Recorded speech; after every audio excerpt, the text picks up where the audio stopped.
Isn't it crazy how we all, myself included, you sit there and you do your spreadsheets and you look at the different strategies and, should I be doing this or should I be doing HMOs or whatever it might be for the best return on my investment? But when it comes to actually thinking about what's the best return on my time, the one finite thing that we can never, ever replace, that when that has gone, we're going to look back and be like, shit, I would give up everything I've got right now to rewind the clock 25 years. But we don't put any emphasis on that.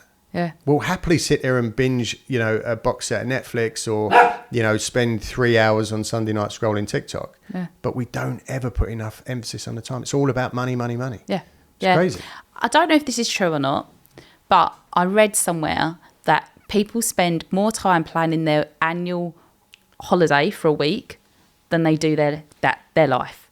So if you've got a nice holiday booked in Greece or Spain with the family this summer, you probably spent more time planning and organising that one holiday for a week than you did your whole entire year and your goals and what you wanted to do. Yeah. Now, I don't know if that statistic is true or not, but it really resonated and landed with me because I was like, I think that's true just based on what I see with people. But yeah, we don't spend enough time planning our goals, lifetime. So many people wake up, roll out of bed and roll into the day. And exactly. They're not intentional with their time or what they want to do. And I think that's 99%. So this is why I like doing the podcast, right? Because everybody that comes on this show has reached success in their life in some form, right? Whatever that looks like to them, whether it's, financial, whether it's, self-confidence, doing something that they've got a real strong passion for, right? So they're here for a reason, but there's always these common traits that everybody seems to share that comes on the show. And one of them is that people have a respect for their time. They plan their days, they plan their weeks, they plan their years, they put goals in place, things that they need to hit, measuring sticks that they can gauge their performance by.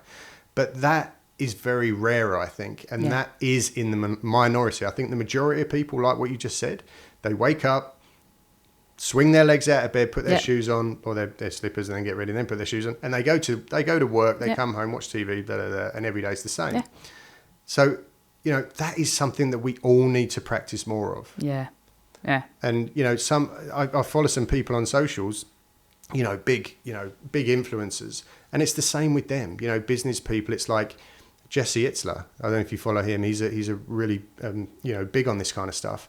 And he says, for every single month that goes through the year, he sets himself one huge goal. And it could be a fitness goal, it could be a business goal, but every single month he's driving towards that one goal. Yeah. And then at the end of each year, he has one life-changing goal, something that is on his bucket list, right? That all of the months before that have led up to that one big bucket list life-changing goal.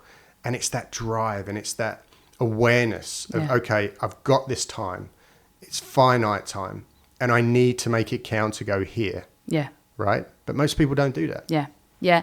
And I think it's really easy because life is busy, isn't it? You get very bogged down with everything and every single email, every single ping, every single social media, whatever.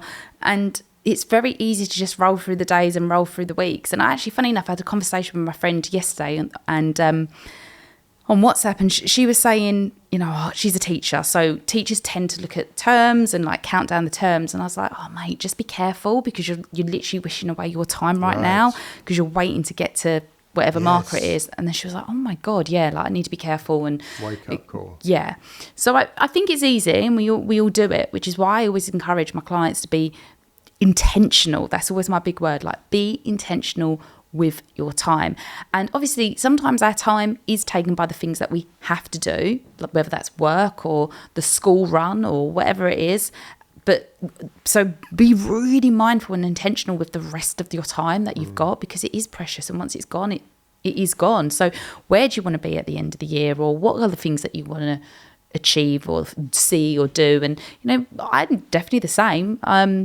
After the divorce, I ended up going to Spain because that was a bucket list dream of mine. And then I ended up going to South America for 3 months, a bucket list dream. Because I thought if I don't do that now, I never will. Because I've been saying I'm going to do that for the last 20 years, and I don't want to wait another 20 years. So even for me, I preach this stuff, and even I had to have a bit of a word with myself and a wake-up call. And had I not got divorced, then I probably would still, let's be honest, I'd still be saying, I'm going to write that book. One day I'm going to go to Spain and learn Spanish. One day I'm going to go to South America. I'd still be bloody saying I've been living in Spain for 5 years and still haven't managed to learn Spanish yet. But it's on the list. I just got to find the time.